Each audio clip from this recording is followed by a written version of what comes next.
Des explosions tonitruantes illuminent le ciel nocturne au plus profond de la Russie. Les drones ukrainiens ont de nouveau atteint leur cible, et cette fois, c'est une usine russe cruciale de fabrication de drones qui est touchée.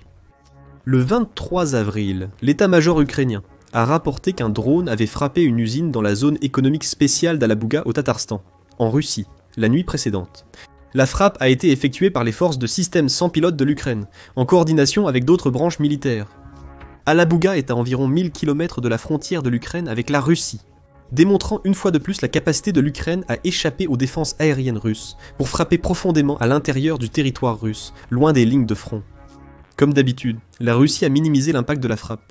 Le ministère de la Défense russe a affirmé que les défenses aériennes russes ont abattu un drone de type avion ukrainien, en Tatarstan, vers 12h20, heure locale, sans fournir plus de détails ou mentionner spécifiquement Alabouga. Cependant, Astra et d'autres chaînes Telegram ont partagé des images supposées d'un drone abattu, la chaîne SHOT identifiant les drones comme Aeropract A-22 et UJ-22 avions sans pilote en vol. L'Aeropract A-22 Foxbat est un avion ultra-léger ukrainien à 2 places à aile haute et train d'atterrissage tricycle, connu pour sa polyvalence et sa simplicité, avec un design qui combine des matériaux métalliques et composites pour la durabilité et la légèreté. Entré en production à l'origine en 1999 en tant que microlight civil, mais il a été modifié par les forces ukrainiennes en un véhicule aérien de combat sans pilote à longue portée, ou véhicule aérien de combat sans pilote pour un usage militaire. Il a un moteur de 80 à 100 chevaux, et a une vitesse de croisière de 100 miles par heure, avec une portée de vol d'environ 683 miles à Alabouga, et certainement à sa portée. Le UJ-20 2 Airborne est un appareil de frappe ukrainien polyvalent sans pilote, développé par UK Airjet, capable de fonctionner de jour comme de nuit, ainsi que dans toutes les conditions météorologiques. Il peut voler jusqu'à environ 1982 mètres d'altitude, à une vitesse de croisière d'environ 75 miles par heure. Sa fonction autonome lui offre une portée d'environ 500 miles, insuffisante pour atteindre Alabouga. Sur le papier, les Ukrainiens ont peut-être modifié certaines versions pour augmenter son kilométrage. Dans sa version Strike, le UJ-22 peut transporter 6 grenades RPG 7VM ou 4 mines de mortier de 82 mm, pour une charge utile totale, allant jusqu'à 45 livres. Il peut atteindre une cible à une distance de 2300 pieds, avec une erreur de seulement 32 pieds. Bien que la charge utile soit trop légère pour détruire les armures lourdes ou les structures renforcées, le UJ-22 est parfait pour les attaques surprises sur les dépôts de pétrole et d'armes. Les incendies et les explosions secondaires causées par l'impact initial peuvent toujours infliger des dégâts majeurs. Les 2 véhicules aériens sans pilote ont été largement utilisés par l'Ukraine sur les lignes de front, et pour les frappes croissantes sur les installations militaires et énergétiques russes au cœur de la Russie. Il ne serait pas surprenant qu'ils soient réutilisés ici. Qu'ont-ils touché? La cible était une usine de drones qui produit des drones de style iranien Shahid, leur variante russe, Garand, et des drones Leur. Mais ce n'est pas une simple vieille usine de drones. Il semble que ce soit la même installation cruciale révélée en 2023. Citant des documents divulgués, le Washington Post a rapporté en août de cette année que la Russie mettait en place une ligne de production à Yelabuga, Tatarstan, où elle visait à construire 6000 drones d'attaque. D'ici l'été 2025, le plan était d'augmenter significativement la production d'une version russe des drones iraniens Shahid, améliorant ainsi les techniques de fabrication obsolètes de l'Iran. Des images satellites de Maxar Technologies, publiées par la Maison Blanche, avaient préalablement montré les travaux préparatoires pour l'usine. John Kirby, porte-parole du Conseil de sécurité nationale des États-Unis, avait prédit que l'usine serait opérationnelle dans un an, ce qui s'est avéré exact. Selon Andriy Kovalenko, officiel du Conseil de sécurité nationale et de défense ukrainien, plus de 6000 drones de type Shahid ont été produits à Alabouga en 2024, ainsi que des milliers de drones Leur. En 2025, la Russie prévoyait de produire 8000 à 10 000 Shahid ou Gérance et 15 000 Leur à l'usine d'Alabouga. Il reste à voir si ces objectifs sont encore atteignables après l'attaque. L'état-major a confirmé des impacts et des explosions dans la zone cible et évalue actuellement les dégâts. Mais ce n'est probablement pas la première fois que l'Ukraine frappe l'usine de Yelabuga. Il y a un peu plus d'un an, le 2 avril 2024, l'Ukraine aurait frappé des installations industrielles en Tatarstan russe, y compris une usine de fabrication de drones d'attaque de type Shahid. Le service de presse de la République de Tatarstan a confirmé que des drones avaient frappé des installations industrielles à Yelabuga, sans perturber les entreprises touchées. Combien d'usines de fabrication de drones la Russie peut-elle possiblement avoir dans une seule zone industrielle? C'est presque certainement la même usine qui a été frappée à nouveau maintenant. En avril, la nuit de l'attaque de Yelabuga, 2024 drones ukrainiens ont aussi frappé une des plus grandes raffineries de pétrole de Russie, située à Nijnikamsk au Tatarstan, selon une source du service de sécurité de l'Ukraine, le service de sécurité de l'Ukraine.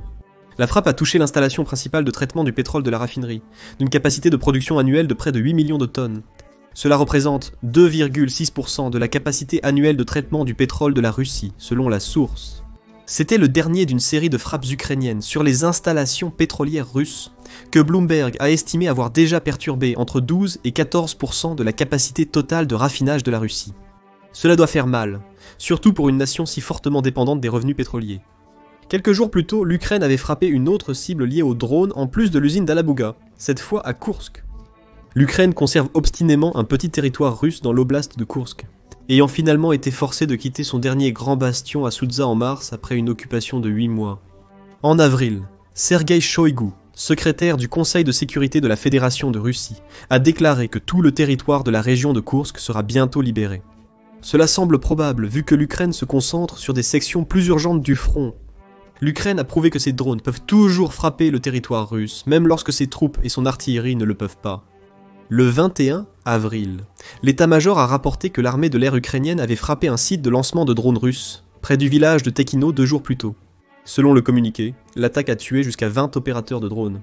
Les forces russes auraient utilisé l'installation pour préparer, équiper et lancer des drones de reconnaissance, de frappe et de vue à la première personne ou vue à la première personne. Les images du rapport semblaient confirmer une forte explosion au village. Le rapport est arrivé un jour après que le président ukrainien, Volodymyr Zelensky, ait proposé un cessez-le-feu de 30 jours sur les frappes de drones et de missiles à longue portée contre les infrastructures civiles. La trêve de Pâques, initiée par le président russe Vladimir Poutine, s'est achevée avec un succès mitigé. Zelensky a souligné l'absence de sirènes d'alerte aérienne le dimanche de Pâques, motivant sa proposition de cessez-le-feu sur les frappes aériennes. Sur les lignes de front, les deux côtés ont signalé de nombreuses violations du cessez-le-feu par l'autre. L'Ukraine avait revendiqué plus de 3000 violations par la Russie, tandis que la Russie a revendiqué près de 5000 par l'Ukraine. Mais il y avait aussi des rapports d'une cessation des hostilités sur plusieurs secteurs du front, avec des images montrant les deux côtés profitant de la pause. Pour évacuer les soldats à morts et blessés, des centaines de milliers de troupes dans de nombreuses positions sont engagées dans d'intenses combats sur un front de 750 miles. Il faut généralement des jours, voire des semaines, pour qu'un cessez-le-feu soit pleinement appliqué par toutes les unités des deux camps. Cette mise en œuvre partielle pourrait être le meilleur résultat espéré en si peu de temps. La Russie a rejeté la proposition de Zelensky, et les frappes ont repris avec la même intensité, voire plus, qu'avant la trêve de Pâques. Le soir même où l'Ukraine a frappé Alibuga, la Russie a riposté avec une importante frappe de drones et de missiles. Ces attaques se produisaient en presque chaque nuit, mais celle-ci semblait être la plus grande frappe aérienne russe depuis Noël 2024. L'armée de l'air ukrainienne a signalé que 145 drones et 70 missiles avaient été lancés. Elle a déclaré que parmi ceux-ci, 48 missiles et 64 drones avaient été abattus, et 68 autres drones avaient disparu du radar, sans être abattus ou causés de dégâts. Il s'agit probablement de drones leurres, utilisés pour tromper et gaspiller les défenses aériennes.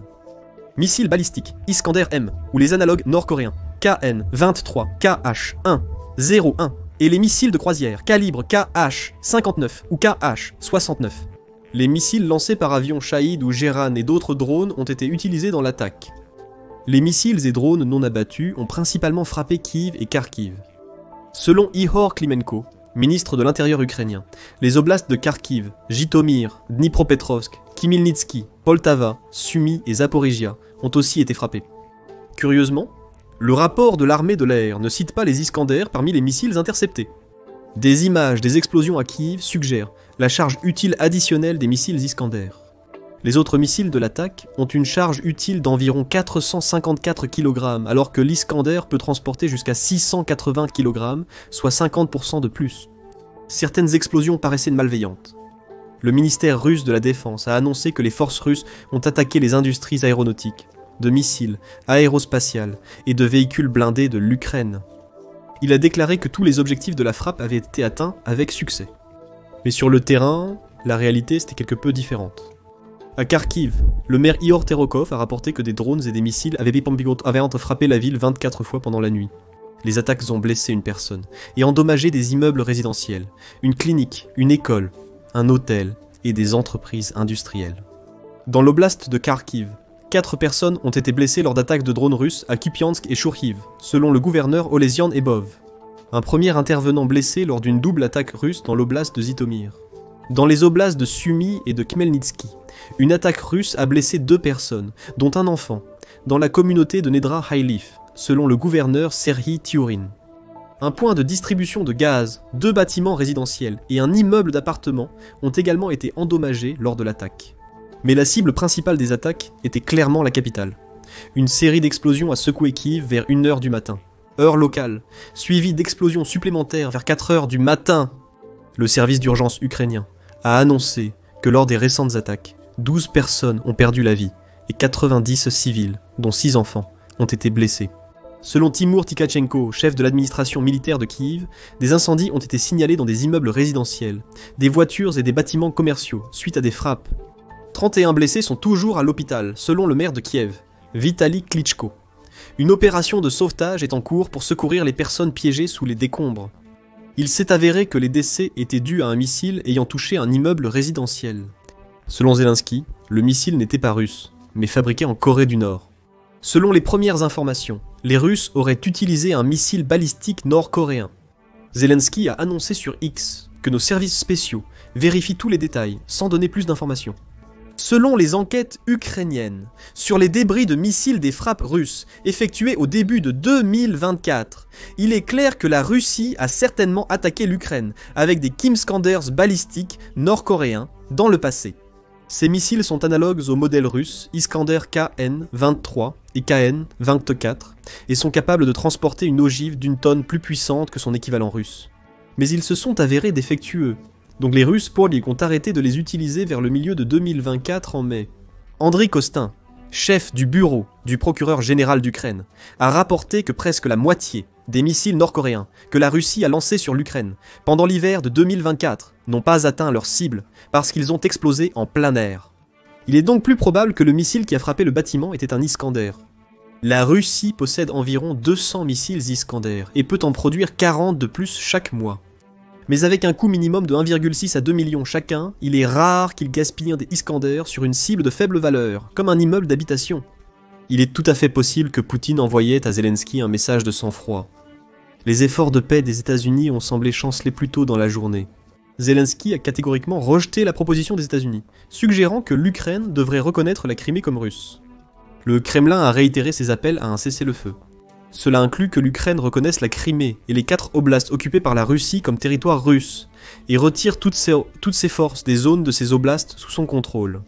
Ils comprennent aussi un statut neutre pour l'Ukraine, sans adhésion à l'OTAN, et l'arrêt de tout soutien militaire occidental. Kiev rejette tout cela en bloc. Poutine a peut-être déchargé sa colère avec plus de sang innocent. Le missile a été frappé par la défense aérienne ukrainienne sur son chemin vers une cible de plus grande valeur, le déviant sur le bâtiment. Dans ce cas, la cible était probablement une installation ukrainienne liée aux drones. Pour le moment, Poutine semble obsédé par l'élimination des capacités de drones de l'Ukraine, et pour une très bonne raison. Les récentes frappes de drones ukrainiens sur Alibouga et Koursk montrent qu'elles sont plus qu'une simple nuisance pour la Russie. Les défenses aériennes de la Russie et de l'Ukraine excellent à contrer les menaces aériennes classiques.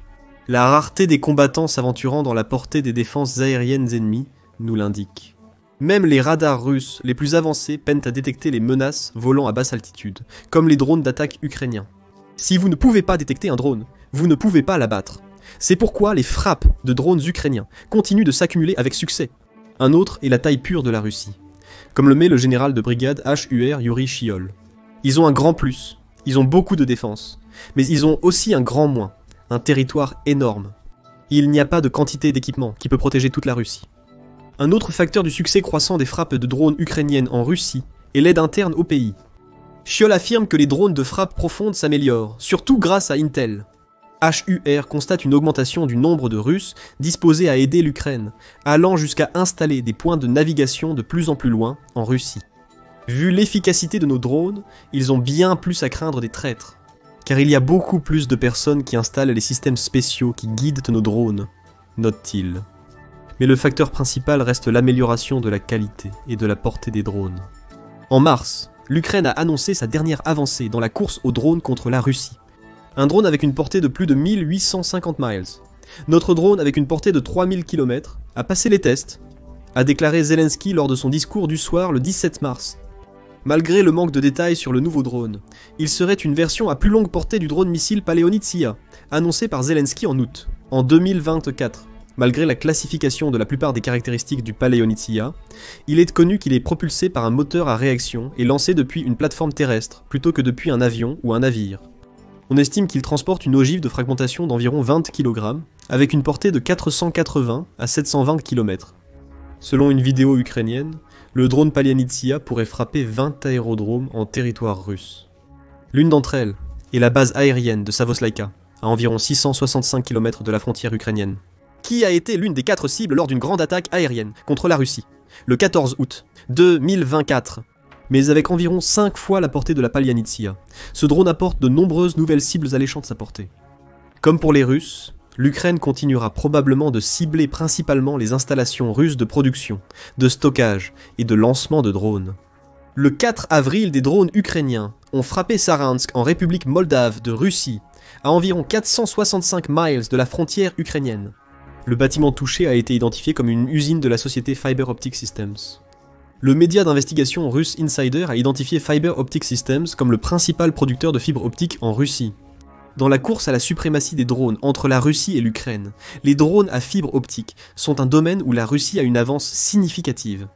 Ces drones ne sont pas guidés par Global Positioning System, comme la plupart des autres drones vus à la première personne, mais sont guidés via des kilomètres de câbles à fibre optique qui les relient à la manette. Cela rend même les drones relativement lents et simples impossibles à abattre en utilisant la technologie de guerre électronique actuelle. L'introduction et la production massive de ces drones par la Russie ont donné un nouvel avantage à leur offensive et ont été décisives dans la reconquête de Soudja. Les détails sur les drones ukrainiens utilisés dans l'attaque de Saransk, leur nombre et les dégâts causés aux bâtiments restent flous. Aucune victime n'a été rapportée. Mais il est évident que les cibles liées aux drones sont une priorité majeure pour les deux parties.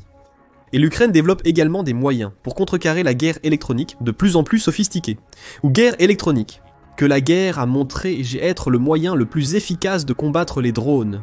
Il y a maintenant des dizaines de milliers de brouilleurs qui chevauchent les lignes de front de la guerre. Se défendant contre des drones qui tuent des soldats et détruisent des véhicules blindés, d'autres drones, des infrastructures et des chars. L'Ukraine utilise les quadricoptères Ghost Dragon d'Estonie depuis 2022 améliorés en continu avec l'évolution de la guerre électronique. Les dernières versions, testées depuis décembre, 2024 utilisent un système intelligent de saut de fréquence qui scanne en permanence le spectre disponible. Vous cherchez des bandes non brouillées. Ils permettent aux opérateurs de passer parmi 6 bandes de fréquences radio pour garder le contrôle et renvoyer de la vidéo, malgré le brouillage hostile. Le drone a été amélioré avec un algorithme anti-usurpation, qui compare les données de navigation par satellite des 4 principaux systèmes de positionnement global. Positioning System, Galileo, Baidu, Chine, et Global Naya. Navigationaya Sputnikovaya Sistema, Chat-Russie, avec celle des capteurs embarqués.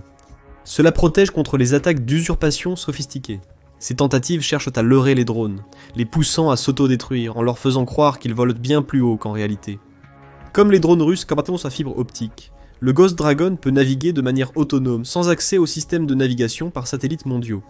Pour déterminer sa position, l'ordinateur embarqué doté d'une vision par machine d'un GHz exécute un réseau neuronal qui compare les vues des points de repère avec les positions sur une carte. Pour déterminer sa position, le drone compare les vues en temps réel d'une caméra orientée vers le bas, avec des images satellites stockées. C'est une technologie de pointe, juste là.